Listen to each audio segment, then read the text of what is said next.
Hello दोस्तों, मैं अक्षय आप सबका स्वागत करता हूं आप सबके अपने YouTube चैनल लर्निंग गुरु पे। तो जैसे आपने वीडियो की थंबनेल देख चुके हैं, तो आज हम बात करने वाले हैं किसके बारे में? जीएसटी के बारे में। तो आपने जीएसटी के बारे में कभी ना कभी तो सुने ही होंगे। ऐसा हो नहीं सकता कि आपने जीएसटी के वर्ड सुने ना हो।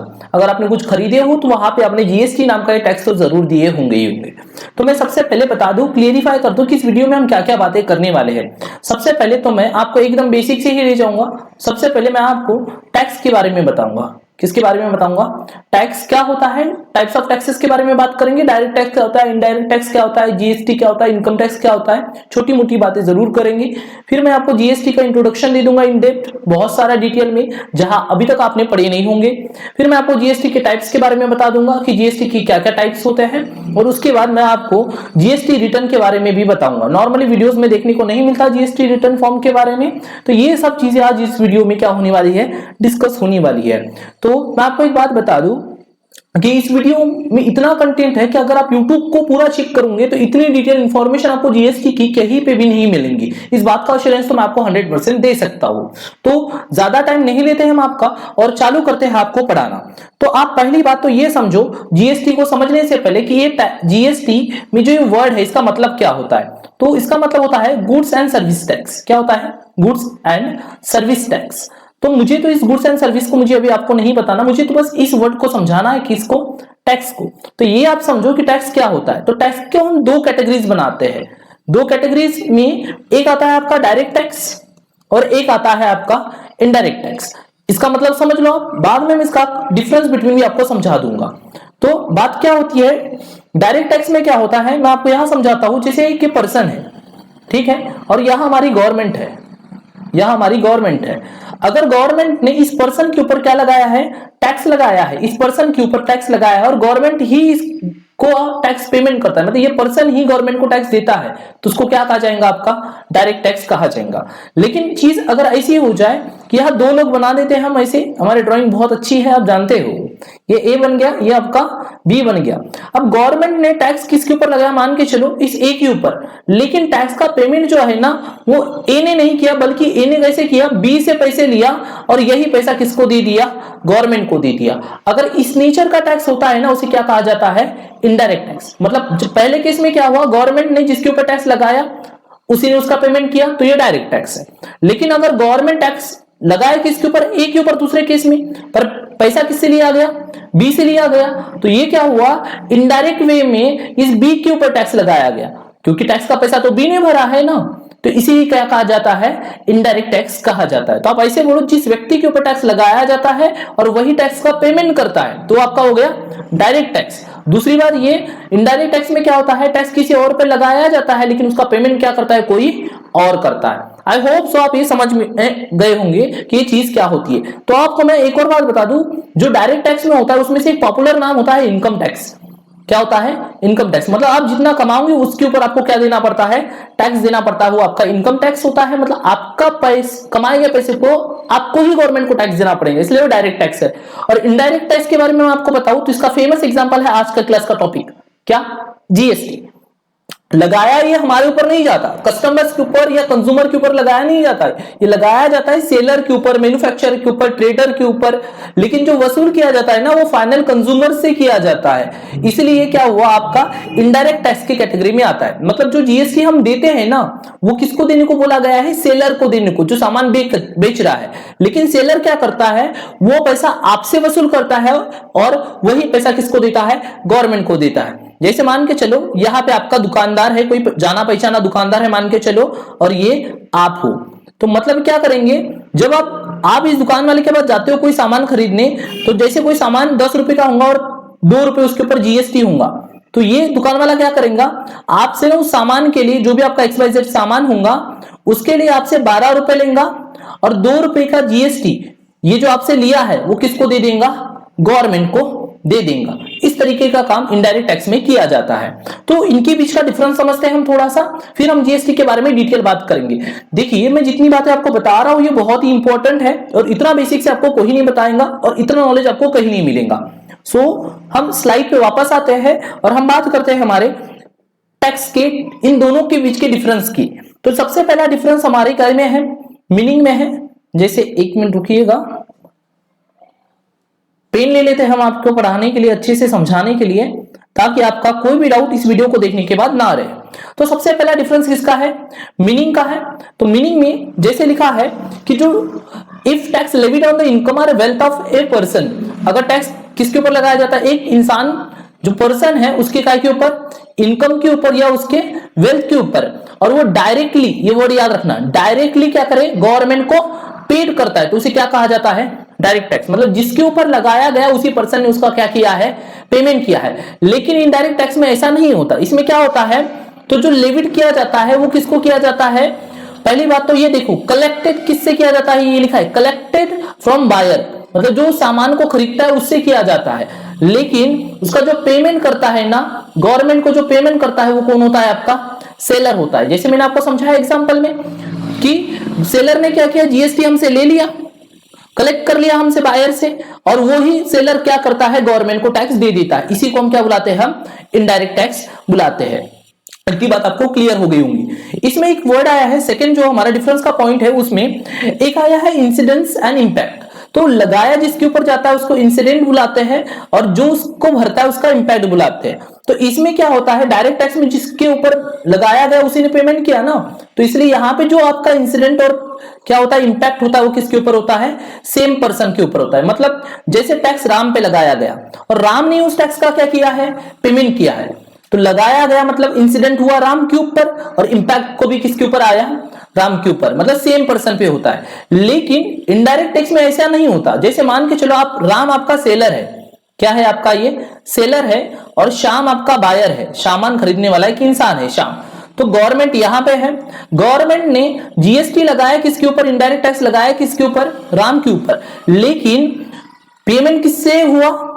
ये जो श्याम था इसने पैसा किसको दिया? राम को। फिर राम ने वो पैसा किसको दिया? गवर्नमेंट को। तो देखिए क्या हुआ, गवर्नमेंट ने किसके ऊपर लगाया? राम के ऊपर। मतलब इंसिडेंट किसके ऊपर हुआ? राम के ऊपर। लेकिन उसका इंपैक्ट किसको हुआ? श्याम को, क्योंकि उस टैक्स का पेमेंट किसने किया है? श्याम ने। तो यही बात यहां पे लिखी गई है कि कि यहां पे जो इंसिडेंट और इंपैक्ट होता है वो दो अलग अलग पर्सन पे होता है। कौन से केस में? इनडायरेक्ट के केस में। टैक्स पेयर की बात करते हैं हम। थर्ड नंबर का पॉइंट जो हमारे पास यहां पे है कि जो डायरेक्ट टैक्स भरने वाले होते हैं वो आपके नॉर्मली इंडिविजुअल होता है, एचओएफ होता है, फर्म्स होती है, और क्या होती है? आपकी कंपनीज। और जो आपका इनडायरेक्ट टैक्स भरता है वो इंसान कौन होता है? तो वो होता है एंड कंज्यूमर, जो सबसे लास्ट में वो चीज का कंजम्पशन करता है, यूज करता है, वो ही होता है इसका लास्ट पेमेंट करने वाला इंसान। तो and consumer he goods and service tax का क्या करता है? पेमेंट करता है, इनडायरेक्ट टैक्स का। दूसरी बात करते हैं, क्या यहां पे टैक्स की चोरी होती है? टैक्स इविजन होता है? तो नहीं। जैसे अब समझिए थोड़ा सा, इनकम टैक्स में आप टैक्स इविजन कर सकते हो, लेकिन इनडायरेक्ट टैक्स के केस में या जीएसटी के केस में टैक्स का रिवीजन करना, चोरी करना एक कॉम्प्लिकेटेड चीज है। अगर आपको लॉ का अच्छा खासा नॉलेज है तो आप टैक्स प्लानिंग कर सकते हो, इविजन करना मोर डिफिकल्ट होता है। दूसरी चीज, यहां पे इनका नेचर देख लेते हैं। तो इनका जो नेचर होता है डायरेक्ट टैक्स का, तो ये प्रोग्रेसिव होता है। प्रोग्रेसिव होता है मतलब क्या? कि अगर आप ज्यादा पैसा कमाओगे, अगर आपकी इनकम ज्यादा हुई तो आपको टैक्स भी ज्यादा देना पड़ेगा। ये काय में होता है? डायरेक्ट टैक्स में। अगर आपकी इनकम ज्यादा तो आपका टैक्स का रेट भी क्या होगा? ज्यादा। लेकिन इनडायरेक्ट केस में क्या होता है? ये रिग्रेसिव होता है। मतलब अगर आपकी इनकम कम हो रही है तो टैक्स के रेट भी क्या हो जाते हैं?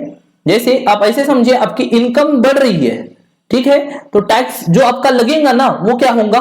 कम होगा। मतलब टैक्स के रेट क्या होते जाएंगे?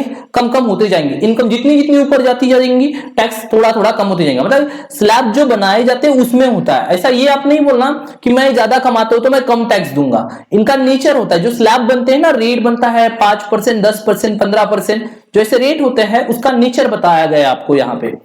इसके बाद अगर हम बात करते हैं तो यहाँ पे इसी में एक लिखा है रिड्यूस इनइक्वालिटीज। मतलब ये जो असमानता होती है, अमीरी और गरीबी, इसको कम करने का काम कौन करता है?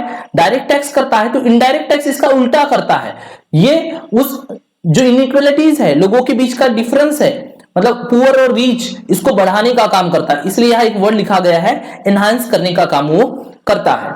उसके बाद अगर हम बात करते हैं छठवें नंबर के पॉइंट की, वो है हमारा इन्फ्लेशन। इन्फ्लेशन मतलब आपको समझ में आता होगा, इन्फ्लेशन का मतलब होता है महंगाई होना। जब चीजों के रेट बढ़ जाते हैं तो उसको इन्फ्लेशन कहा जाता है, और जो प्राइस होती है वो कम हो जाती है। अब बोलोगे चीजों के रेट कम होना और प्राइस का कम होना, तो ये थोड़ा कॉमर्शियल टर्म है या इकोनॉमिकल टर्म है, मैं आपको बाद में समझाऊंगा। बस शॉर्टकट में ऐसा समझिए कि जो डायरेक्ट टैक्स होता है उसकी वजह से इन्फ्लेशन कम होता है, मतलब महंगाई कम हो जाती है, लेकिन इनडायरेक्ट टैक्स की वजह से इन्फ्लेशन बढ़ता है। जीएसटी की वजह से चीजें क्या हो जाती है, महंगी हो जाती है, तो ये इन्फ्लेशन बढ़ाता है, जबकि आपका डायरेक्ट टैक्स इन्फ्लेशन क्या करता है, कम करता है। ओरिएंटेशन देख लेते हैं इनका। तो ओरिएंटेशन में क्या होता है, डायरेक्ट टैक्स लोगों को इन्वेस्टमेंट करने के लिए डिस्करेज करता है। डिस्करेज करता है मतलब बोलता है कि अगर आप इन्वेस्ट करोगे तो आपकी इनकम और बढ़ेंगी, इंटरेस्ट वगैरह मिलेगा, और जैसे आप ज्यादा पैसा कमाओगे वैसे ज्यादा टैक्स लगेगा। तो यही चीज होती है कि ये इन्वेस्टमेंट को डिस्करेज करता है, मतलब लोगों को इन्वेस्ट करने के लिए नहीं कहता है। और दूसरी चीज ये सेविंग भी, इससे सेविंग भी क्या हो जाती है, कम हो जाती है, क्योंकि अगर आप अपने पास ज्यादा पैसा बचा के रखोगे तो गवर्नमेंट को ज्यादा इनकम दिखाई देंगी, तो आपको और ज्यादा टैक्स देना पड़ेगा। तो इस तरीके इसका नेचर होता है। लेकिन जीएसटी में इसका उल्टा केस बनता है। इसमें क्या बनता है, ये ग्रोथ ओरिएंटेड होता है और इंकरेज करता है सेविंग को। तो ये दोनों के बीच का एक डिफरेंस है। दूसरी चीज, अगर हम इसको बोलते हैं क्या हम डायरेक्ट टैक्स को शिफ्ट कर सकते हैं, तो ये एक चीज याद रखिए कि इसमें शिफ्टिंग वाला ऑप्शन नहीं मिलेगा आपको डायरेक्ट टैक्स में। मतलब अगर गवर्नमेंट ने आपके ऊपर इनकम टैक्स लगाया है तो आप ही को उसका पेमेंट करना पड़ेगा। लेकिन इनडायरेक्ट टैक्स में ऐसा होता है कि टैक्स जिसके ऊपर लगाया जाता है वो नहीं भरता, बल्कि कोई और भरता है, इसलिए इसमें शिफ्टिंग होती है। तो डायरेक्ट टैक्स में टैक्स को शिफ्ट नहीं किया जा सकता और इनडायरेक्ट टैक्स में टैक्स को शिफ्ट किया जा सकता है। फिर बात करते हैं टैक्स कलेक्शन की बात। तो इनकम टैक्स को कलेक्ट करना डिफिकल्ट है, जबकि इनडायरेक्ट टैक्स को कलेक्ट करना या इनडायरेक्ट टैक्स को क्या करना, कलेक्ट करना थोड़ा इजी होता है। और मैंने जहां डायरेक्ट टैक्स आया मैंने वहां पे बहुत बार इनकम टैक्स बोला, क्योंकि उसमें से जो डायरेक्ट टैक्स है उसका एक बेस्ट एग्जांपल कौन सा होता है, इनकम टैक्स, तो जो बहुत सारे लोग जानते भी है। तो डायरेक्ट टैक्स में पहला एग्जांपल क्या हो गया आपका, इनकम टैक्स, और दूसरा हो गया आपका वेल्थ टैक्स, और सेकंड जो हो गया वो कौन सा हो गया आपका, इनडायरेक्ट में सबसे पॉपुलर कैटेगरी में जो टैक्स आता है वो आता है आपका जीएसटी, और दूसरा क्या आता है, एक्साइज ड्यूटी। तो आज तो मैंने आपको टैक्स की पहले बैकग्राउंड स्टोरी भी बता दिया और दो तरीके के टैक्सेस होते हैं वो बता दिया। तो आज के क्लास का हमारा पर्टिकुलर टॉपिक ही क्या है, बस जीएसटी है। तो हम बस आज के क्लास में बात किसके बारे में करेंगे, जीएसटी के बारे में। लेकिन बोलते हैं ना, अगर आपको कोई चीज सीखनी है ना तो वो कैसे सीखी जाती है, बेसिक टू एडवांस सीखी जाती है। देखो टाइम भले ही लग जाए, अगर नॉलेज ना मिले ना तो उसका कोई मतलब नहीं होता, ये मेरा मानना है। इसलिए वीडियो बड़ी जरूर बनेगी पर इतना नॉलेज आपको कहीं नहीं मिलेगा जो मैंने 100% का एश्योरेंस दिलवाया हो ना वो करेक्ट बैठेगा। आपने इतनी बातें कभी एक वीडियो में नहीं सीखी होंगी जीएसटी के बारे में। तो हमने डायरेक्ट टैक्स और इनडायरेक्ट टैक्स समझ लिए। अभी हम फ्रेशली बात करते हैं किसके बारे में, जीएसटी के बारे में। तो अंडरस्टैंड करते हैं किसको, जीएसटी को। चलो वापस में आपको समझाने के लिए हमारे पेन ले लेते हैं हम यहां से और आपको समझाना चालू करते हैं। तो सबसे पहले आप ये समझो कि हमारा जीएसटी जब बना है, कोई टैक्स बनता है तो उसका सबसे पहले एक एक्ट बनाना पड़ता है। तो ये जो एक्ट है ना हमारे इंडियन पार्लियामेंट से, मतलब हमारी जो संसद होती है वहां से पास कब हुआ है, तो डेट याद रखिएगा 29 मार्च 2017 को ये क्या हुआ है, पास हुआ है। और देश में, पूरे देश में कब लगा है, तो 1 जुलाई 2017 से पूरे देश में लगा है। दूसरी चीज, ये जो हमारा टैक्स आया है जीएसटी, ये एक रिप्लेसमेंट है। क्या है ये आपका रिप्लेसमेंट है। इससे क्या क्या खत्म हो गया, तो जो आपका वैट होता था या सेल टैक्स होता था, सर्विस टैक्स होता था, एक्साइज होता था, ये सब टैक्सेस जो होते थे उनकी जगह पे क्या लाया गया है, जीएसटी लाया गया। तो आप इस तरीके से याद रखिए, दो चीजें याद रखने लायक बहुत इंपॉर्टेंट है। पहली चीज, तो पहले इसका एक्ट बनाया गया और ये पार्लियामेंट, इंडियन पार्लियामेंट में पास कब हुआ, तो 29 मार्च 2017 को पास हुआ। और ये पूरे भारत देश में कब लगाया गया, तो 1 जुलाई 2017 को एक लगाया गया। और ये पूरे देश में एक रिफॉर्म लाने वाला टैक्स है। इसने जो पहले के टैक्स थे, वैट जैसे वैल्यू एडेड टैक्स जिसका फुल फॉर्म होता है, सर्विस टैक्स और सेल्स टैक्स, इन जैसे टैक्स को हटा के उनके जगह क्या आया है, जीएसटी आया है। अब आपके मन में ये क्वेश्चन आ रहा होगा कि कौन कौन से ऐसे टैक्स थे जिनको बना के, हटा के, रिप्लेस करके जीएसटी को बनाया गया। तो ये सेंट्रल के वो टैक्सेस थे जो सेंट्रल गवर्नमेंट आपसे चार्ज करती है, वो सब टैक्स की लिस्ट दिया मैं यहाँ पे। ये वो स्टेट के टैक्स है जो स्टेट गवर्नमेंट आपसे लगाती थी, इन सब को हटा दिया गवर्नमेंट ने। बोला कि आप जाओ और एक ही आओ, क्या आओ, जीएसटी। तो इन सब को मर्ज करके या इनको हटा करके क्या लाया गया, उसके बीच में जीएसटी लाया गया। तो लिस्ट आपके पास है, आप एक रीड आउट मार सकते हो कि कौन कौन से टैक्स को हटा के क्या लाया गया है, आपका जीएसटी लाया गया है। दूसरी चीज, जीएसटी है क्या चीज? तो जीएसटी का फुल फॉर्म तो सबको ही पता है, उसका मीनिंग नहीं है। जीएसटी का मतलब होता है एक टैक्स सिस्टम है, ये एक वैल्यू एडेड टैक्स है। क्या है ये? Value added tax. सर ये वैल्यू एडेड टैक्स यानी क्या होता है? तो जब भी हम जीएसटी पेमेंट करते हैं ना, तो हम प्राइस के साथ करते हैं। किसके साथ करते हैं? प्राइस के साथ। मतलब जैसे मान के चलिए मैं एक पेन से लिख रहा हूं, तो ये पेन मान के चलो 10 रुपए की थी और यहाँ पे 2 रुपए का जीएसटी लगा, तो मैंने जो पेन खरीदा होगा ना, तो मैंने इसको 12 रुपए दिया होगा। तो मैंने ये 2 रुपए जो यहाँ 12 रुपए में मेरी जमा है ना, वो वैल्यू एडेड है। मतलब वो टैक्स जो है ना, वैल्यू एडेड टैक्स हो गया, क्योंकि मेरे 2 रुपए उस वैल्यू में क्या थे? जमा थे। और ये कब लगता है आपका जीएसटी? तो ये जो होता है वो लगता है आपके सप्लाई पर, supply of goods and services for domestic consumption. जब आप किसी चीज का यूज करने ले जाओ, डोमेस्टिक मतलब होता है घरेलू, और कंजम्पशन मतलब होता है उसका यूज। तो जब आप अपने चीज घर में कोई चीज को यूज करने लाते हो ना, तब आपको क्या देना पड़ता है? जीएसटी देना पड़ता है। जैसे मान के चलो मैं एक एग्जांपल बताता हूं, अभी गर्मी का सीजन चल रहा है, वैसे अभी बारिश भी चालू हो चुकी है जब मैं वीडियो रिकॉर्ड कर रहा हूं। तो हम एसी को ले लेते एक एग्जांपल के तौर पर। अगर आपने एक एसी खरीदे हो जो 1 लाख रुपए का था, और इसके ऊपर आपका जो 28% जीएसटी लगता था, अभी 28% क्या होता है हम बाद में समझेंगे, आप मान के चलिए। तो इसके ऊपर जो जीएसटी आ गया, इसका अगर मैं 1 लाख का 28% निकालो तो होता है 28,000। तो जब आप एसी को खरीदने जाओगे ना, तो उसको 1 लाख रुपए नहीं दोगे, आप उसको कितना दोगे? 1,28,000 रुपए दोगे, क्योंकि ये जीएसटी होता है वैल्यू एडेड टैक्स। मतलब वैल्यू थी 1 लाख और टैक्स था 28,000, इसलिए आपकी एसी कितनी की हो गई? 1,28,000 रुपए की हो गई। और आप डोमेस्टिक कंजम्पशन के लिए लेके जा रहे हो, इसलिए आप जीएसटी का पेमेंट आप खुद करोगे। अगर आप कोई दुकान वाले हो, तो आप उसको अपने घर में थोड़ी ना रखोगे, आप तो किसी और को बेचोगे। मतलब जिसको आप बेचोगे उससे आप जीएसटी वसूल कर लोगे। तो इस तरीके से सिस्टम चलते जाता है। जो एंड यूजर होता है, जिसका यूज करता है उस सामान का, उससे हम क्या वसूल करते हैं? जीएसटी वसूल करते हैं। और आपको मैं बता दूं, अब जैसे कि यहां लिखा है single indirect tax law for entire country. ये जीएसटी लाने का पर्पस यही था कि सभी के सभी इनडायरेक्ट लॉ को हटा के बस एक सिंगल इनडायरेक्ट टैक्स इस देश में चलाया जाए, वो क्या है? आपका जीएसटी होगा। ऐसा इनका पर्पस था। उसके बाद यहां एक लाइन लिखी है, this tax is include the final price of product. ये फाइनल प्राइस ऑफ प्रोडक्ट में क्या होता है? इंक्लूड होता है। जैसे मैंने आपको पहले ही बताया कि जो जीएसटी होगा वो प्राइस के साथ ऐड होता है। अब यहां पे एक छोटी सी बात पर बहुत ही इंपॉर्टेंट बात लिखी है, आप अच्छे से समझना। ये customer who buy said product pay its price inclusive GST. जैसे मैंने आपको अभी जो बताया ना थोड़ी देर पहले, कि जब हम कोई सामान खरीदते हैं, कोई बायर कोई सामान खरीदेगा, तो उसी को उसी सामान के साथ जीएसटी का भी क्या करना पड़ता है?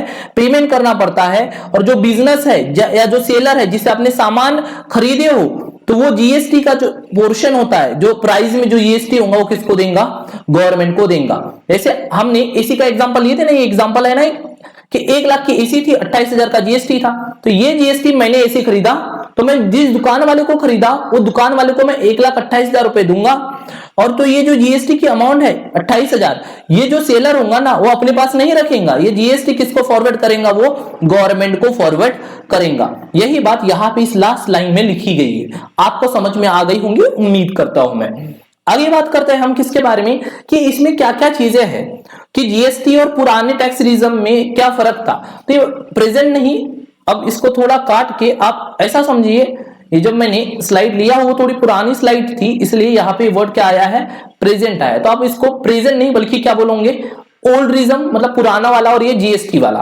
तो क्या है, जब पहले पुराने वाले थे, जैसे सर्विस टैक्स था, सेल टैक्स था, वैट था, उन सबके सेपरेट एक्ट थे। ये डिफरेंस है प्रेजेंट वाले टैक्स सिस्टम और पुराने वाले टैक्स सिस्टम में। तो पहले सेपरेट सबके लॉ थे, लेकिन जीएसटी में only one law, GST law है, जिससे पूरा जीएसटी चलता है। दूसरी चीज अगर हम बात करते हैं, तो पहले क्या होता था, हर स्टेट के टैक्स के रेट क्या होते थे? अलग होते थे। लेकिन जीएसटी आने के बाद हर टैक्स के जो रेट है हर स्टेट में क्या है? सेम है, uniform across all state, same चीज है। दूसरी चीज, ये जो पॉइंट है कास्टिंग इफेक्ट का वो आपको अभी समझ में नहीं आएगा, इसलिए हम इसको ब्रीफ भी नहीं करेंगे। हम आगे चल के हम किसी आगे एक वीडियो बनाऊंगा मैं जीएसटी के बारे में, उसमें मैं आपको डिटेली बताऊंगा। अगर मैं बताऊं इसकी कंप्लायंस की, तो जो पुराना वाला था वो कॉम्प्लेक्स था, थोड़ा सा फील करना हार्ड था, लेकिन जीएसटी फील करना इजियर है। अगर आपको थोड़ा सा भी जीएसटी का नॉलेज है, जीएसटी या रिटर्न के बारे में पता है, तो आप जीएसटी को आराम से भर सकते हो। आगे की बात करें हम, तो जो ट्रांसपेरेंट है था पहले, लेस ट्रांसपेरेंट था, मतलब उतना हमें सही जानकारी नहीं मिल पाती थी, लेकिन जो जीएसटी है मोर ट्रांसपेरेंट है, हम हर एक चीज को अच्छे से देख सकते हैं। तो जो जीएसटी लगता है, हमने बोले जीएसटी लगता है काय के ऊपर लगता है, तो दो चीजों के ऊपर लगता है, एक गुड्स के ऊपर लगता है और काय के ऊपर लगता है, सर्विसेज के ऊपर लगता है। अब हमारे मन में क्वेश्चन आता होगा कि जीएसटी के टैक्स का रेट क्या होगा, या फिर कौन कौन से जीएसटी लगते होंगे, क्योंकि अगर आपने पढ़े हो कि जीएसटी होते हैं, तो आपने नाम सुने होंगे, एक सीजीएसटी होता है, आपने नाम सुने होंगे, एक आपने सुने होंगे एक एचजीएसटी होता है, तो कभी आपने सुने होंगे आईजीएसटी होता है। तब कौन सा टैक्स कब लगाया जाता है उसके बारे में बात करते हैं। तो टाइप्स ऑफ जीएसटी की बात करते हैं कि हम कितने तरीके के जीएसटी होते हैं। तो नॉर्मली आपने सुने कितने हो, 3 सुने हो जीएसटी जो जिस तरीके से माने जाते हैं। तो यहां से मैं 1 मिनट के लिए पेन ले लूं आपके लिए, तो ये हमने ले लिया। तो कितने होते हैं जीएसटी, नॉर्मली हम 3 सुनते हैं, बट मैंने आपके लिए 4 लिखवा के दिया, पर होते 3 ही। आप ये समझिए, पहला होता है आपका कौन सा, एचजीएसटी, एक सीजीएसटी होता है सबसे पहले, central goods and service tax. जो एचजीएसटी होता है उसका मतलब होता है state goods and service tax, और आईजीएसटी का मतलब होता है integrated goods and service tax, यहाँ पे है ये 3rd नंबर पे। और 4th नंबर पे होता है आपका यूटीजीएसटी। अब यूटीजीएसटी मतलब होता है, यूटी का मतलब होता है union territory goods and service tax. तो याद रखना सबके फुल फॉर्म, कहीं पे भी किसी भी एग्जाम में ये आ जाते हैं। तो अब थोड़ा सी एक बात को समझना कि जो ट्रांजेक्शन होते हैं ना हमारे 2 तरीके के होते हैं, मैंने यहाँ 2 पार्ट में बताया, ध्यान से समझिएगा, फिर मैं आपको एग्जाम्पल से भी समझाता हूं। तो पहला लिखा है इंटर स्टेट ट्रांजेक्शन। तो मैं आपको एक काम करता हूं, मैं आपको किससे समझाता हूं, एक एग्जांपल से ही समझाता हूं ताकि आपको कोई दिक्कत ना आए। हम पहला समझ रहे हैं इंटर स्टेट। इंटर स्टेट का मतलब होता है 2 स्टेट के बीच में। तो मान के चलो एक लेते हैं झारखंड ले लेते हैं, और एक ले लेते हैं वेस्ट बंगाल। 2 मैंने प्लेस ले लिया। मान के चले मैंने कोई सामान कहां से, झारखंड से कहां भेजा, वेस्ट बंगाल भेजा। कहां से भेजा, झारखंड से भेजा, मतलब क्या भेजा, तो आप समझो मैंने राइस भेजा। तो ये जो ट्रांजेक्शन हुआ 2 काय में हुआ, स्टेट में हुआ। जैसे आप जानते हो झारखंड एक अलग स्टेट है और आपका वेस्ट बंगाल एक अलग स्टेट है, तो इसको क्या कहा जाता है, इंटर स्टेट कहा जाता है। और इसी से मिलता जुलता एक कॉन्सेप्ट होता है आपका इंट्रा स्टेट। इंट्रा स्टेट का मतलब एक ही स्टेट में, विद इन स्टेट। जैसे मान के चलो मैं 2 प्लेस ले लेता हूं, एक जैसे मैं महाराष्ट्र से बिलोंग करता हूं, तो मैं एग्जांपल में महाराष्ट्र की सिटीज ले रहा हूं। एक मैंने ले लिया नागपुर, और एक आप लेते हो मुंबई। अगर मैं सेम चीज नागपुर से राइस कहां भेज दूं, मुंबई भेज दूं, क्या भेज दिया मैंने, राइस भेज दिया, कहां पे, मुंबई में। तो आप जानते हो कि नागपुर और मुंबई ये दोनों कहां आते हैं, आपके महाराष्ट्र के अंदर आते हैं। तो ये कौन सा ट्रांजेक्शन हो गया आपका, इंट्रा स्टेट, मतलब उस स्टेट के अंदर। और जब आप 2 स्टेट की बात करते हो तो उसे क्या कहा जाता है, इंटर स्टेट ट्रांजेक्शन कहा जाता है। आई होप सो आपको इतनी बात क्लियर हो गई होंगी। तब इसमें क्या होता है ये समझिए, अब स्लाइड से समझाता हूं, आपको जल्दी समझ में आएगा। जैसे देखिए यहां पे लिखा है इंटर स्टेट में, सबसे पहले लिखा है it is the transaction that takes place between 2 state. कितने स्टेट के बीच में होता है ये, तो 2 स्टेट के बीच में होता है। फिर आगे लिखा है, जैसे यहाँ एग्जांपल में आपके लिए मैंने लिखवा के दिया हूं कि जो राइस सप्लाई की हमने कहां से किए, झारखंड से कहा किए, वेस्ट बंगाल किए। तो जीएसटी जो होगा, जो जीएसटी होगा वो कलेक्ट किससे किससे किया जाएगा। तो जब भी 2 स्टेट आएंगे तो एक चीज याद रखना कि पहली तो एक सेंट्रल गवर्नमेंट को टैक्स जाएगा और दूसरा टैक्स जाएगा किसको, स्टेट को। जिस स्टेट में उसका कंजम्पशन होगा, किस स्टेट में टैक्स जाएगा मिलेगा, तो जिस स्टेट में उसका क्या होगा, कंजम्पशन होगा। तो देखिए जो हमने स्लाइड बनाए थे उसमें हमने लिखे थे, एक लिखे थे झारखंड, मैं ऐसे लिख देता हूं, और एक वेस्ट बंगाल लिखे थे ना। राइस कहां से कहां भेजे थे, बोलो जल्दी से आप। तो हमने राइस भेजे थे झारखंड से कहा, वेस्ट बंगाल। तो देखो यहां पे एक टैक्स तो जरूर लगेगा, वो कौन सा लगेगा, सीजीएसटी, मतलब सेंट्रल गवर्नमेंट को एक टैक्स देना पड़ेगा।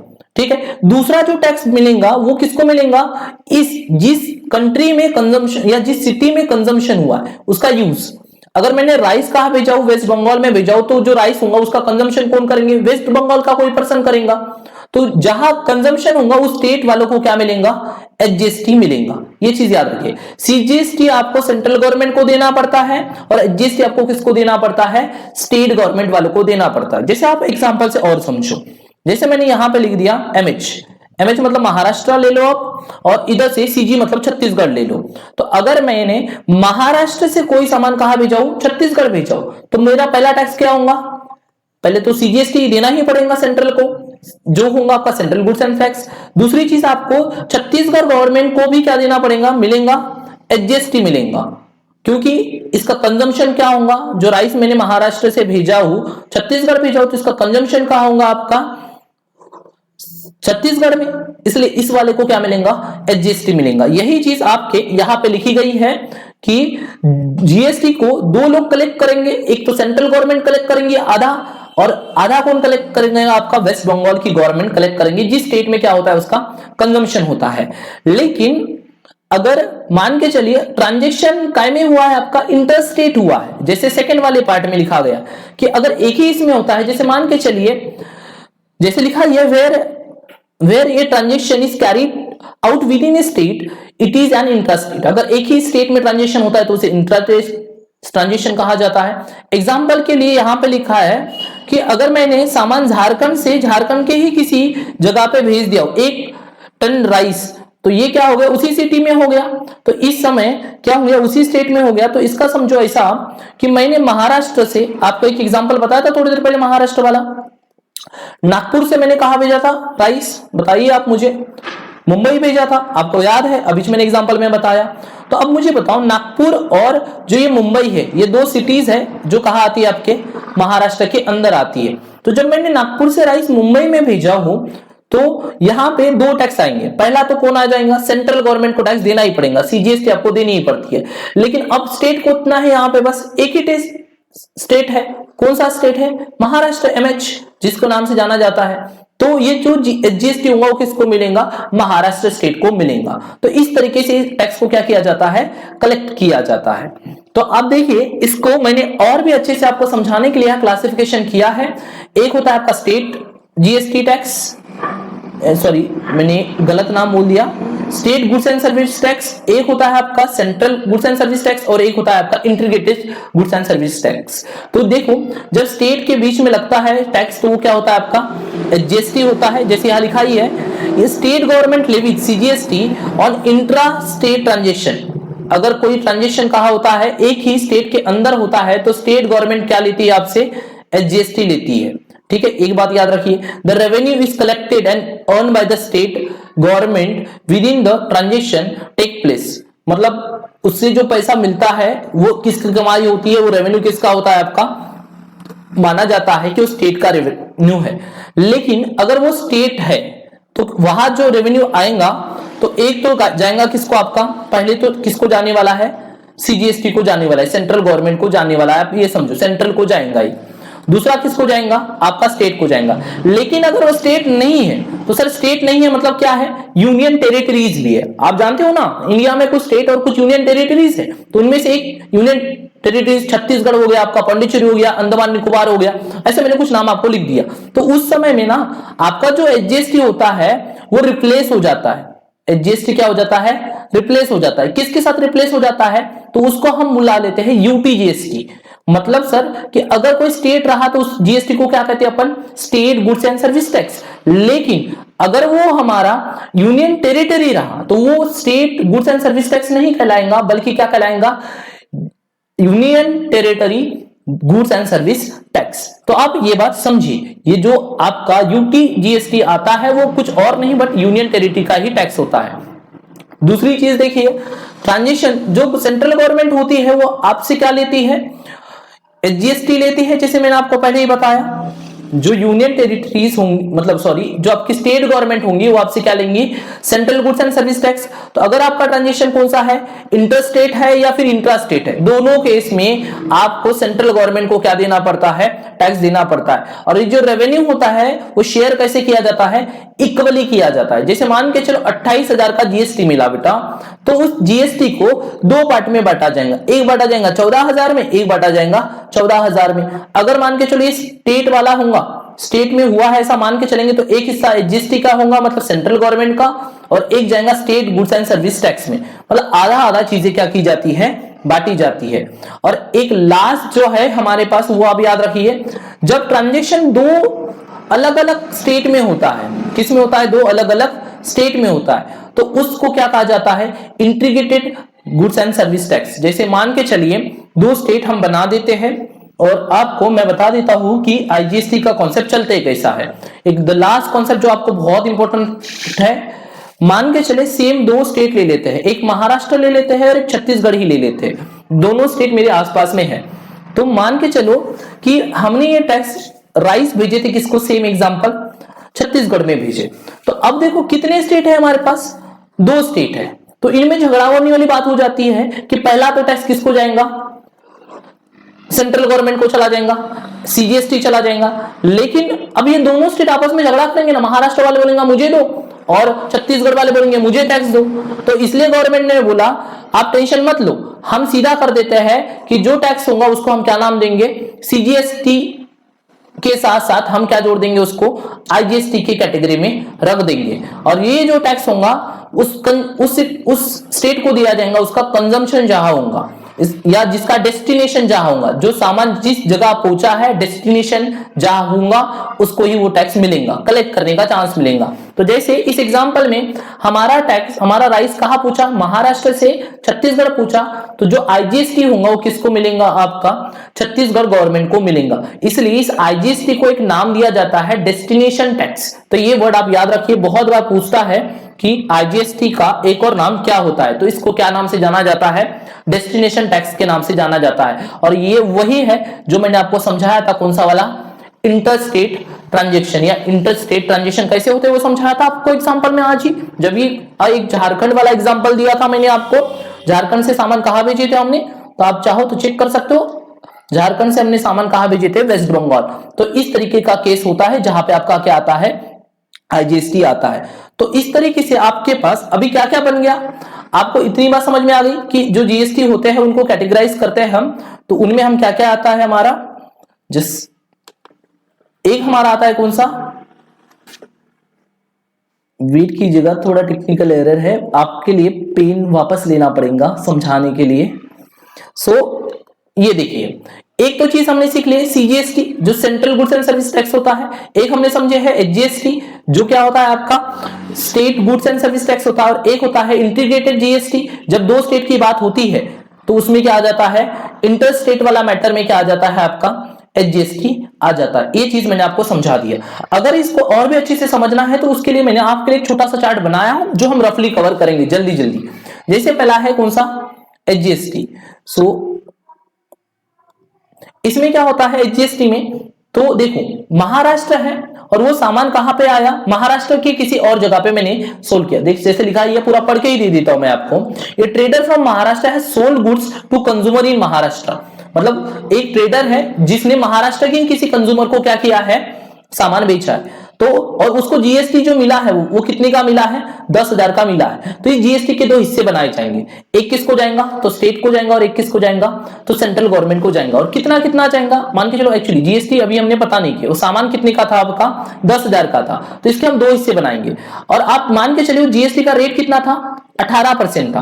तो 18% का अगर हम दो पार्ट बनाते हैं तो एक कितना हो गया आपका 9%, और एक कितना हो गया 9%, मतलब जीएसटी हो गया 9% और सीजीएसटी भी कितना हो गया 9%। तो अगर मैं इसका पहले बात करूं कि कितना पैसा देना पड़ेगा उसको, तो आप ऐसे लगा लो, पहले तो 10,000 का कितना परसेंट निकाल लेते हैं अपन, 18% जीएसटी देना है। तो 10,000 का 18% होता है आपका 1800 रुपए। तो उसको पूरा कितना पैसा देना पड़ेगा, तो 10,000 की सामान और 1800 का जीएसटी। तो आपको टोटल जो बायर है उसको कितना पैसा देना पड़ेगा, 11,800 रुपए देना पड़ेगा। तो जीएसटी की अमाउंट कितनी की होगी, 1800 की। तो ये जो जीएसटी है 1800, ये पूरा का पूरा सेंट्रल गवर्नमेंट का नहीं होता, इसके दो हिस्से बनाए जाते हैं, एक किसको दिया जाता है स्टेट को और एक किसको दिया जाता है सेंट्रल गवर्नमेंट को दिया जाता है। अगर हम बात करें किसके बारे में, सीजीएसटी के बारे में, तो इसमें क्या होता है, सेम चीज मैंने आपको पहले ही बताया, एक सेम ही एग्जांपल है, तो पूरी चीजें सेम ही रहेंगी, सब में सेम आया। 18 जैसे यहाँ पे 10,000 का सामान था, 18% जीएसटी था, तो इसके दो पार्ट बनाए जाएंगे, एक स्टेट का और एक किसका सेंट्रल गवर्नमेंट का, और दोनों 99% ईच डिवाइड कर लेंगे, 18 का आधा 99%, या तो फिर आप टैक्स निकाल लो 18%, 1800 आ गया, और उसके दो हिस्से बना दिए कितना 9,900। तो ये चीज याद रखिए, आपको जो 18% जीएसटी देना पड़ता है तो आपको तो उतना ही देना है, लेकिन जीएसटी देने के बाद वो जीएसटी आपका अलग अलग हिस्सों में क्या हो जाता है, डिवाइड हो जाता है। मतलब कि मैंने दुकान वाले को 1800 रुपए दिया, तो 1800 रुपए हमारे स्टेट गवर्नमेंट को नहीं मिलेंगे, उसका आधा किसको जाएगा, सेंट्रल गवर्नमेंट को जाएगा, और उसका आधा किसको जाएगा, स्टेट गवर्नमेंट को जाएगा।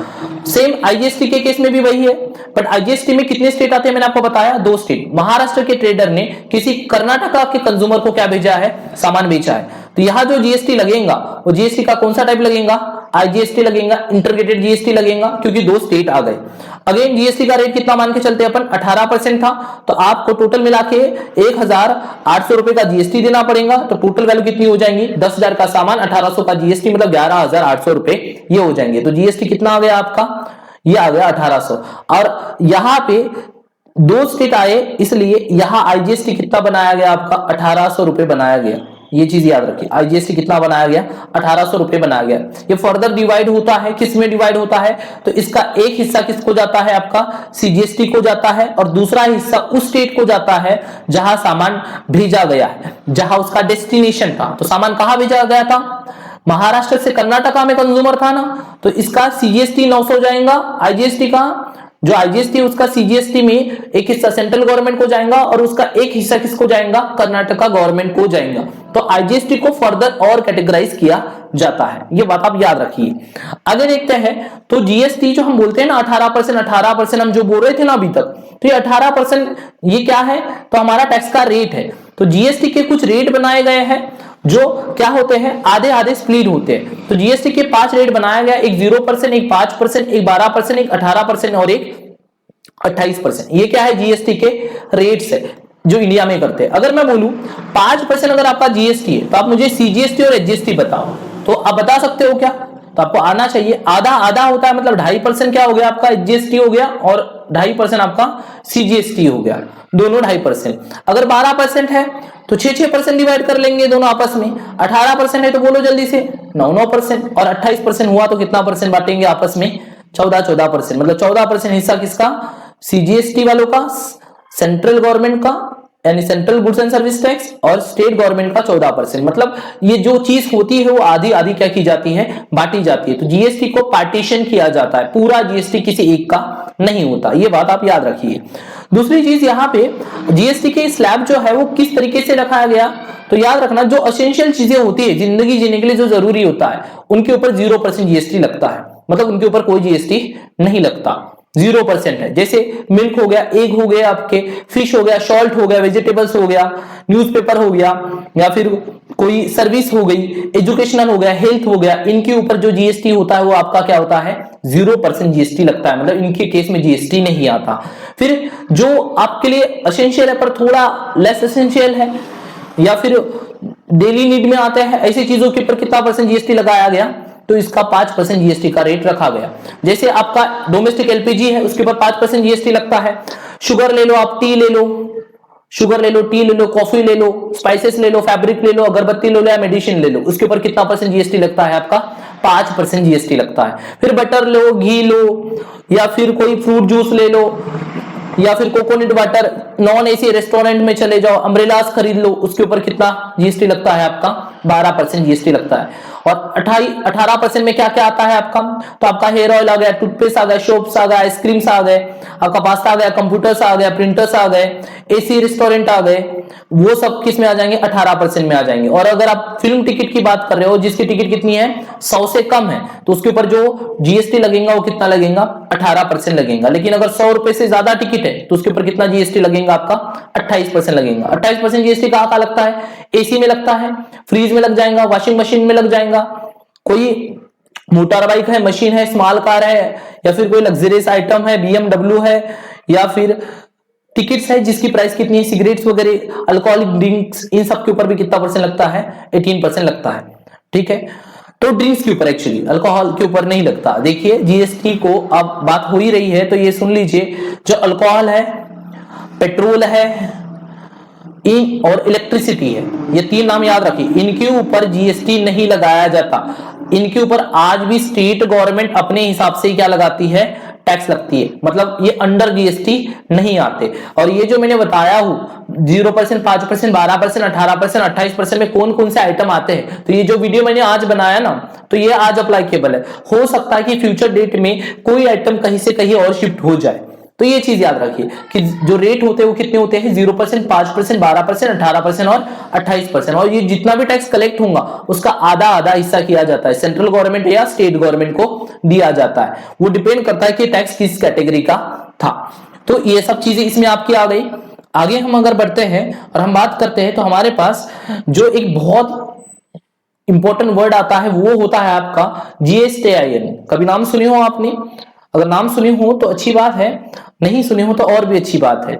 समझिए मेरे साथ कि जो जीएसटीआईएन होता है वो हमारा एक तरीके से goods and service identification number होता है। क्या होता है? Goods and service identification number होता है। इसमें क्या होता है आपका, तो आपको एक नंबर दिया जाता है। जैसे आप क्लास में बैठते थे तो आपका एक रोल नंबर होता था, तो अब जब भी आप बिजनेस, कोई एंटिटीज होती है जो अपने बिजनेस को रजिस्टर्ड कराती है, कहां पे, जीएसटी के अंदर, तो उसको जीएसटीआईएन दिया जाता है, मतलब goods and service tax identification number दिया जाता है, जो कितने डिजिट का होता है, 15 डिजिट का होता है। बहुत इंपॉर्टेंट बात है, ये याद रखना। और जीएसटीआईएन जो है वो रिप्लेस करता है, किस चीज को रिप्लेस करता है, तो पहले जीएसटीआईएन नहीं होता था, पहले क्या होता था आपका, टीन होता था, जिसको हम टैक्स आइडेंटिफिकेशन नंबर बुलाते हैं। तो टीन की जगह आज क्या यूज होता है, जीएसटीआईएन, मतलब goods and service tax identification number. Competitive exam ले लो, कॉमर्स से रिलेटेड एग्जाम ले लो, उनमें ये वर्ड पूछा जाता है। तो आपको मैंने इसका फॉर्मेट बताया हो थोड़ा सा, जो आपको याद रखना है। जो 15 डिजिट होते हैं, तो 15 डिजिट में से जो स्टार्टिंग के 2 डिजिट होते हैं वो आपका स्टेट का कोड होता है, ये 22 एक स्टेट का कोड है। उसके बाद ये जो बीच वाले 10 नंबर होते हैं वो आपका पैन कार्ड नंबर होता है, अगर मैन्युफैक्चर होगा उसका, या ट्रेडर का, या एक्सपोर्टर का, या डीलर का, जिसका भी जीएसटी में रजिस्ट्रेशन हुआ है उसके 10 पैन कार्ड के नंबर होते हैं। फिर ये जो होता है फर्स्ट वाला, ये जो 1 देख रहे हो, तो एक नंबर होता है entity number of the same pan holder in the state, तो उसका एक नंबर लिया जाता है। उसके बाद ये जो जेड है, ये बहुत इंपॉर्टेंट है वर्ड, जेड स्टैटिक माना जाता है। डिफॉल्ट जो लेटर होता है हर जीएसटीआईएन में, वो क्या होता है आपका, लास्ट से सेकंड जो नंबर होता है वो आपका हमेशा क्या होता है, जेड होता है। और जो लास्ट होता है वो check of sum of digit होता है, मतलब जो डिजिट आए हैं, नंबर्स आए हैं, उनका क्या होता है, सम होता है। तो इस तरीके से 15 डिजिट का क्या बनाया जाता है, आपका जीएसटीआईएन नंबर बनाया जाता है। इंपॉर्टेंट रखने वाली बात ये है कि ये जो होते हैं, ये बीच वाले 10 नंबर आपके क्या होते हैं, पैन कार्ड के होते हैं, और जो स्टार्टिंग वाला होता है वो आपका क्या होता है, स्टेट का कोड होता है। और ये जो लास्ट से सेकंड जो होता है वो जेड क्या माना जाता है, फर्स्ट डिजिट अल्फाबेट जो होता है, जो डिफॉल्ट क्या होता है, जेड होता है। तो इस तरीके से ये कंसिडर किया जाता है। आगे की बात करते हैं हम, तो मैं आपको कुछ स्टेट के कोड बता दूं, जो जीएसटी उनके कोड है, अल्फा कोड क्या है उनका। तो जैसे मैंने एमएच लिखा था ना 2-3 बार, तो एमएच का मतलब क्या होता है, तो महाराष्ट्र से होता है। एमएच का मतलब किससे होता है, महाराष्ट्र से होता है। तो आप ये चीज याद रखिए, एमएच में क्या आता है आपका, महाराष्ट्र होता है, और इसका जीएसटी कोड क्या है, 27 है। आंध्र प्रदेश का 28 है। कर्नाटका मैंने एग्जांपल में यूज किया हूं, इसलिए मैंने आपको बता दिया कि कर्नाटका का कोड कितना होता है, 29 होता है, और गोवा का कितना है, 30 होता है। सीक्वेंस में मैंने आपको बता दिया। अगर अल्फा कोड की बात करें तो आंध्र प्रदेश का एपी होता है, कर्नाटका का के होता है, गोवा का जीए होता है। तो ये चीज मैंने आपको यहाँ पे समझाया। तो ये सब चीजें होती है जो जीएसटी को लेके कॉमन चीजें मानी जाती है। अभी हम एक लास्ट चीज के बारे में बात कर लेते हैं, फिर कुछ ऐसे इंपॉर्टेंट फैक्ट्स बताऊंगा आपको जो आपको याद रखनी चाहिए। देखो, जब हम जीएसटी फाइल करते हैं, ये टॉपिक आपका बहुत इंपॉर्टेंट भी है और कुछ लोगों के लिए लेस इंपॉर्टेंट भी है। तो जिन लोगों को बस बेसिक जानना था कि जीएसटी क्या होता है, वो इस वीडियो को छोड़ सकते हैं, उनके लिए बस इस वीडियो में इतना ही था। या फिर आप वीडियो का लास्ट में चेक किए, मैंने इस वीडियो के लास्ट में जीएसटी के ऐसे इंपॉर्टेंट फैक्ट्स को बताऊंगा जो आपको याद रखने चाहिए।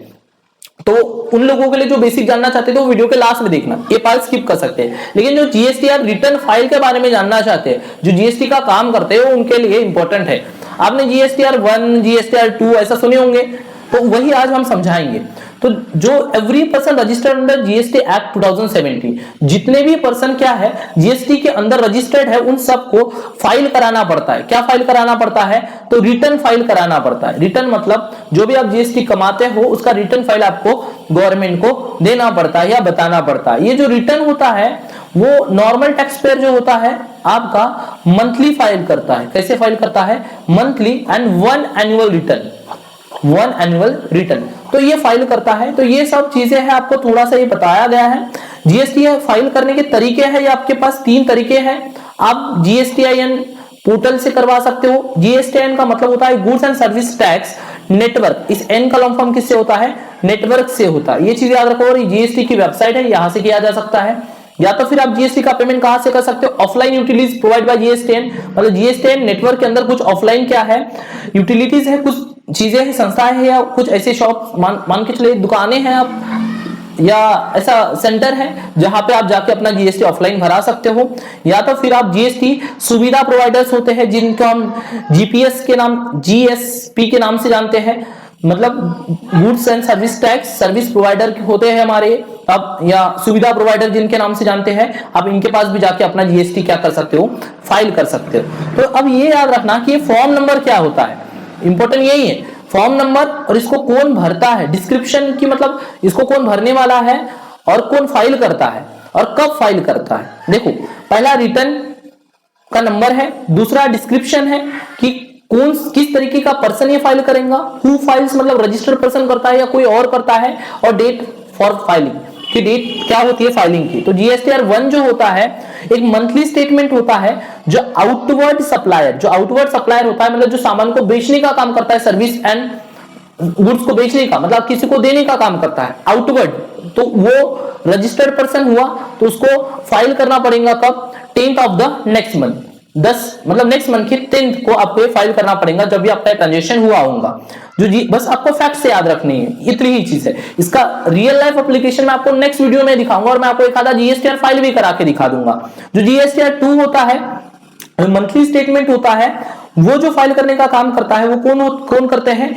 Inward supplies of goods and service, मतलब जिनके तरफ सर्विसेज एंड गुड्स आती है वो लोग क्या करते हैं? इनवर्ड वाला जिसको मिला है वो क्या करता है? ये काम भरने का करता है। और ये भी कौन होता है? आपका रजिस्टर्ड पर्सन होता है, और इसको 15th ऑफ नेक्स्ट मंथ में ये क्या करना पड़ता है? जीएसटीआर 2 फाइल करना पड़ता है। जीएसटीआर का मतलब होता है goods and service tax return. GSTR 3 जो होता है वो कौन करेगा आपका? तो जीएसटीआर 3 आपका नॉर्मल पर्सन करता है। नॉर्मल पर्सन का मतलब किससे है? तो जीएसटी के अंदर जो नॉर्मल पर्सन या आया है टैक्स पे वो फाइल करेंगे आपका। मंथली रिटर्न होता है जो रजिस्टर्ड पर्सन करता है, और कब करता है? तो 20th of the next month को करता है। जीएसटीआर 4 जो होता है वो आपका क्वार्टरली रिटर्न होता है, जो आपका कंपोजिशन डीलर होगा वो करेगा, और कब करेगा? 18th of the month succeeding the quarter. उसके बाद आपका जीएसटीआर 5 कौन करता है? तो जो नॉन रेसिडेंट टैक्सेबल पर्सन है, जो इंडियन रेसिडेंट नहीं है पर वो मंथली टैक्स फाइल करना पड़ता है, वो जीएसटीआर 5 फाइल करता है। नॉन रेसिडेंट होता है, टैक्सेबल पर्सन होता है, और ये कब करता है? 20th of the next month, या तो फिर 7 days before after expiry of registration, expiry के 7 दिन पहले, रजिस्ट्रेशन के एक्सपायरी होने के 7 दिन पहले करना पड़ेगा। जीएसटीआर 6 कौन फाइल करेगा? तो आपका जीएसटीआर जो 6 फाइल करने का काम करता है वो होता है आपका इनपुट सर्विस प्रोवाइडर, जिसको हम आईएसडी के नाम से जानते हैं। लॉन्ग फॉर्म याद रखिए, आईएसडी का मतलब होता है इनपुट सर्विस डिस्ट्रीब्यूटर। तो ये वो पर्सन होता है जो फाइल करता है, और कब करता है? 13th of the next month करता है। फिर आता है आपका जीएसटीआर 7 जो होता है जो हमारी मंथली रिटर्न होता है अथॉरिटीज के लिए, जो क्या करती है?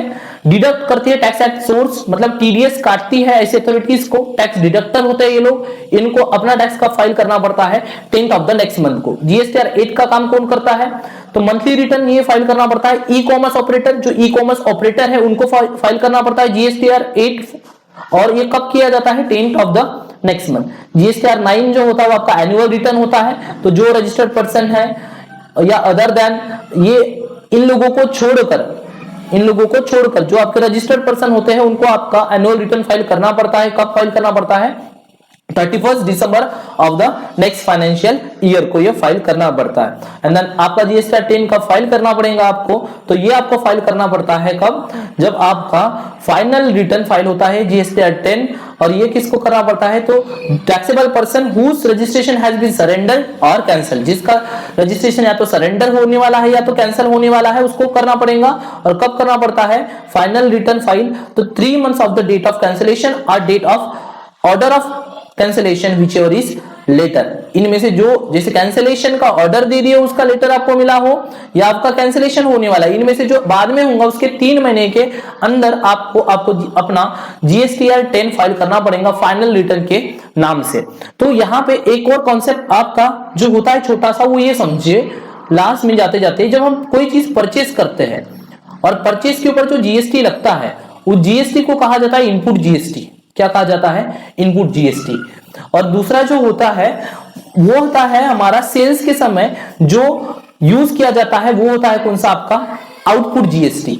ठीक है, और इन दोनों के बीच के डिफरेंस को अगर मैं आउटपुट जीएसटी मतलब बेचने के जीएसटी, मतलब आपका आउटपुट टैक्स, और खरीदने के समय का आपका इनपुट टैक्स, मतलब में से अगर ये माइनस कर दूं तो मेरा जो आता है उसको कहा जाता है आईटीसी। मतलब आपका ये क्या कहलाएगा, आईटीसी, मतलब इनपुट टैक्स क्रेडिट। क्या नाम से जाना जाता है आपका, इनपुट टैक्स क्रेडिट के नाम से ये जाना जाता है। तो ये भी एक इंपॉर्टेंट कॉन्सेप्ट था जो मैंने आपको बता दिया ताकि आपको कोई दिक्कत ना आए। तो अब हम आपको थोड़े से ऐसे जीएसटी के फैक्ट्स बताएंगे जो शायद आपने नहीं सुने होंगे। और मैं आपको ये बात बता दूं, ये जो फैक्ट्स होंगे आपके किसी भी कॉम्पिटिटिव एग्जाम का पार्ट बनते हैं और बहुत बार कॉम्पिटिटिव एग्जाम में पूछे जाते हैं। तो आप याद रखना, ये जो जीएसटी है, जिन्होंने लास्ट तक वीडियो को देखे हैं उनके लिए मेरे तरफ से एक सरप्राइज है, समझ के चलिए। ये फैक्ट्स है जो हर एग्जाम में, या फिर अगर आप स्टूडेंट हो तो कॉम्पिटिटिव एग्जाम का पार्ट है, अगर आप स्टूडेंट नहीं हो तो आपने कहीं ना कहीं आपको इनको सुने ही होंगे। ऐसे ही कुछ वर्ड है, जैसे ये स्टार्ट जो हुआ था जीएसटी वो कहाँ हुआ था, तो ये हुआ था फ्रांस में। कहाँ स्टार्ट हुआ था, फ्रांस में। अपने पास लिख के भी रख सकते हो आप। और कब हुआ था, 1954 में हुआ था। जो हम जीएसटी का मॉडल फॉलो करते हैं, तो हम जो मॉडल फॉलो करते हैं वो आपका कनाडा का मॉडल है जिसको हम फॉलो करते हैं। उसके बाद ये जो जीएसटी लगाया गया वो समिति किसके रिकमेंडेशन के ऊपर लगाया गया था, तो एक केलकर समिति थी जिसके रिकमेंडेशन पर जीएसटी लगाया गया था। जीएसटी जो है वो हमारा अमिटमेंट था। जीएसटी जो है, जो हमारा अमिटमेंट था वो कौन से नंबर का अमिटमेंट था, ये भी याद रखिएगा। जीएसटी हमारा अमिटमेंट नंबर था 101। कौन से नंबर का था, 101। और इसके साथ एक और चीज आप याद रखिए, जो जीएसटी बिल था, ये जो ड्राफ्ट बनाया गया था वो 122वां ड्राफ्ट था। और ये कौन सा, जैसे कॉन्स्टिट्यूशनल अमेंडमेंट होते हैं ना, अगर कोई भी एक्ट बनता है तो उसका अमेंडमेंट होता है, तो वो 101वां अमेंडमेंट था। और जो बिल बनाया गया था जीएसटी का पार्लियामेंट में, तो 122वां बिल था जो बनाया गया था। इसके पहले 101, 102 ऐसे बनाए बिल होंगे, वो रिजेक्ट होते गए, और जो 122वें नंबर का बिल था वो क्या हुआ था, पास हुआ था। उसके बाद आप ये चीज याद रखना कि अगर कोई इंसान जीएसटी का फॉलो नहीं करता तो उसको पनिशमेंट के तौर पर उसको जेल भी हो सकती है। और जेल जो होंगी उसको पनिशमेंट के तौर पर वो जेल होती है 5 ईयर्स की। कितने साल की हो सकती है, 5 ईयर्स की होती है। उसके बाद हम बात करें तो यहाँ पे राष्ट्रपति ने, इसको पेपर में पूछा जाता है कि राष्ट्रपति ने जीएसटी को कब स्वीकार किया, तो राष्ट्रपति ने जीएसटी को अपनी कंसेंट जो होती है, सहमति होती है, असेंस जिसे हम बुलाते हैं, वो 8 सितंबर 2016 को दी थी। 8 सितंबर 2016 को। तो कुछ सीक्वेंस याद रखो आप। 27 मार्च 2016 को ये पार्लियामेंट से पास हुआ, ठीक है। उसके बाद पार्लियामेंट से पास हुआ, फिर ये 8 मार्च, एक्चुअली कब हुआ, 8 मार्च, फिर 8 सितंबर 2016 को इसके ऊपर राष्ट्रपति ने सहमति दिया और 1 जुलाई से ये पूरे 2017 से पूरे देश में क्या हुआ, अप्लाईकेबल हुआ, मतलब पूरे देश में लागू हुआ। ये चीज याद रखिए। आगे हम बात करते हैं तो एक कॉन्सेप्ट आया था हमारे पास आईजीएसटी का। आईजीएसटी एक ऐसा कॉन्सेप्ट था जो आपके कॉन्स्टिट्यूशनल अमेंडमेंट को रिक्वायर्ड था, क्योंकि जब 2 स्टेट की बात आती है तो वहां पे आपको कॉन्स्टिट्यूशन में कुछ चेंजेस करने पड़ते हैं। तो आईजीएसटी के कॉन्सेप्ट के लिए हमारे कॉन्स्टिट्यूशन में एक सेक्शन को लाया गया। वो सेक्शन क्या था आपका, आर्टिकल जो था वो था 269। और जो जीएसटी काउंसिल है, जिसकी आप मीटिंग सुनते होंगे, जीएसटी काउंसिल की मीटिंग है, जीएसटी काउंसिल की मीटिंग है, तो ये जीएसटी काउंसिल पहले तो नहीं थी, तो इसको आपको लाया गया कॉन्स्टिट्यूशन में। इसका जो आर्टिकल है वो क्या है आपका 279 आर्टिकल है। तो ये कुछ आर्टिकल्स है या ऐसे क्वेश्चंस है जो आपके एग्जाम में क्या किए जाते हैं, बार बार पूछे जाते हैं। और जीएसटी जो है, जीएसटी में एक चीज याद रखना, कुछ 17 तरीके की इनडायरेक्ट टैक्सेस को, 17 तरीके की इनडायरेक्ट टैक्स को खत्म कर दिया गया और एक ही चीज बनाई गई, क्या, जीएसटी। तो ये सब आपको मेरे तरफ से कि जो आपके एग्जाम्स में क्या किया जाता है, पूछा जाता है। तो उम्मीद करता हूं आपको मैंने इस वीडियो में जितनी भी बातें बताया हूं वो बातें आपके समझ में आ गई होंगी। और जैसे मैंने वीडियो की स्टार्टिंग में आपको बताया था कि वीडियो बड़ा बनेगा लेकिन समझने लायक बनेगा और आपको ऐसी चीजें समझने को मिलेगी जो आपने आज तक कभी नहीं सुनी होंगे, वो सब चीजें आप सीख चुके होंगे। तो उम्मीद करता हूं जैसे मैंने वीडियो के थंबनेल में लिखा भी था कि आपको पूरा कंटेंट मिलेगा, तो आपको मैंने पूरा कंटेंट दे ही दिया। और आप देख सकते हो जैसे वीडियो में मैंने लिखा था कि कंटेंट हिंदी में होगा, मतलब बातें जो होंगी वो हिंदी में होंगी। लेकिन अब बहुत सारे लोगों की ये कंप्लेंट आ जाती है कि सर आपने तो बोले वो हिंदी में, तो जितनी भी मैंने बातें बोला हूं ना वो हिंदी में ही बोला हो, बट जो चीज लिखी गई थी ना वो इंग्लिश में थी, क्योंकि हिंदी में टाइप करना थोड़ा सा एक लेंदी वर्क होता है। फिर भी हम आपके लिए आने वाली वीडियोस में हिंदी लैंग्वेज का यूज करने वाले हैं। सो बुरा मत मानना आप इस बात का और इस बात से नाराज मत होना, क्योंकि हमने आपको इतनी सारी इंफॉर्मेशन ऑलरेडी इस वीडियो में दे चुके हैं कि यूट्यूब के किसी वीडियो में जीएसटी के बारे में इतनी इंफॉर्मेशन तो अभी तक नहीं दी गई है। आप यूट्यूब में हिस्ट्री में चेक कर लेना, यह आपके लिए अच्छी, बहुत ही अच्छी वीडियो साबित होंगी। सो बस इस वीडियो में इतना ही रखते हैं। हम आने वाली वीडियोस में कुछ ऐसे ही बेस्ट टॉपिक के